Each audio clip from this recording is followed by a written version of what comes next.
Buenas tardes, mi nombre es Odair Oviedo y soy estudiante de tercer semestre de Derecho de la Universidad del Sinú Elías Pechara Sainún, seccional Cartagena.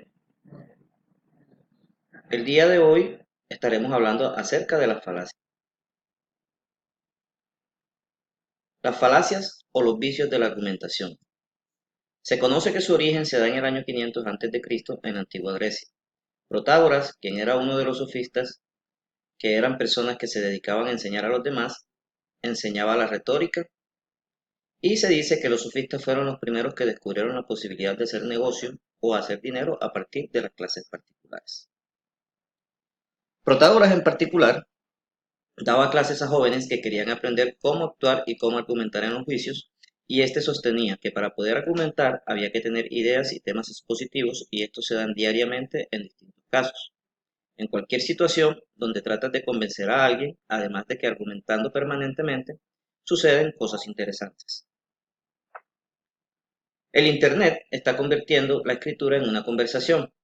Lo que sucedía antes del desarrollo del Internet era que los escritores escribían y los lectores leían y ahí terminaba todo lo que sucede. Ahora, con las nuevas tecnologías, los escritores escriben y los lectores responden en comentarios y en foros. Responden escribiendo en sus propios blogs y además, y por todo esto, nosotros estamos argumentando cada vez más. Es importante hacerlo bien y que sepamos las reglas de cómo argumentar y que sepamos cómo no argumentar y conocer cuáles son las falacias, porque esto es fundamental para no cometer errores hablando de cosas que no tienen lógica. Las falacias son errores en el razonamiento, son errores lógicos, son formas que desde el punto de vista lógico no son correctos. Un ejemplo bastante concreto y que muestra qué es una falacia es cuando nosotros sabemos que cuando llueve la calle se moja. Esto lo sabemos y esta información nos sirve para decir gran cantidad de cosas. En diferentes razones, si vemos que está lloviendo, podemos decir que la calle se va a mojar. También si vemos que la calle está seca, decimos que no está lloviendo porque si hubiese llovido, la calle se hubiese mojado. Y por otra parte sería la calle está mojada, es decir, está lloviendo y aquí cometemos la primera de las falacias, llamada de las falacias formales técnicas. Deducir de una falacia de afirmación que está lloviendo y deducir que es consecuente que la calle se va a mojar, es decir, que estamos afirmando la consecuencia y con eso intervenimos en lo que va a pasar.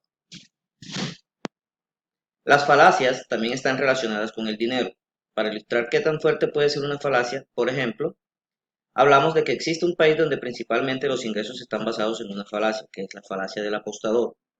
La falacia de la buena racha o de la mala racha son falacias que están detrás de la mayoría de los juegos que combinan y que tratan del azar y de las apuestas, donde básicamente su principal fuente de ingresos es el turismo y las ganancias derivadas de los casinos y demás juegos de azar.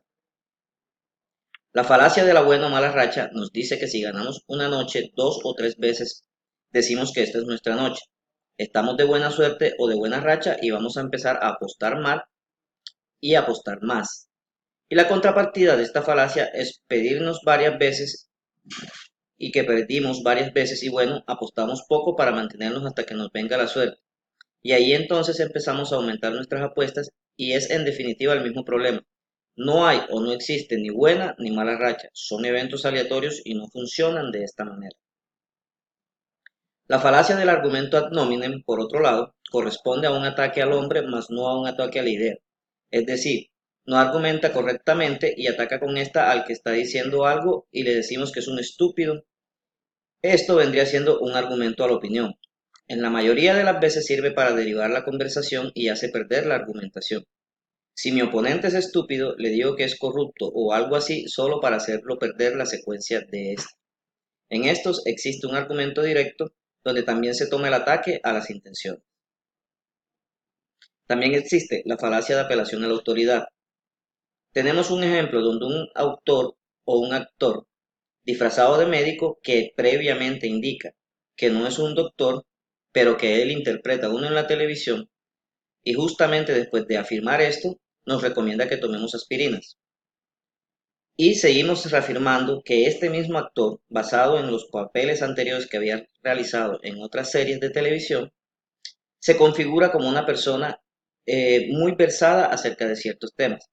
Entonces tenemos el ejemplo donde este mismo actor nos recomienda de que el consumo de la cafeína afecta directamente a la hipertensión y aconsejaba a los consumidores tomar café descafeinado.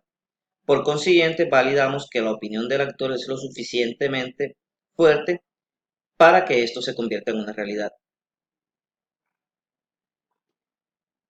Las cosas que son similares y que pueden tener cierta relación entre lo que digamos y es factible que hubiese una relación de causa y efecto, pero que solo por el hecho de que se dieron una después de la otra asumimos que efectivamente hay una relación.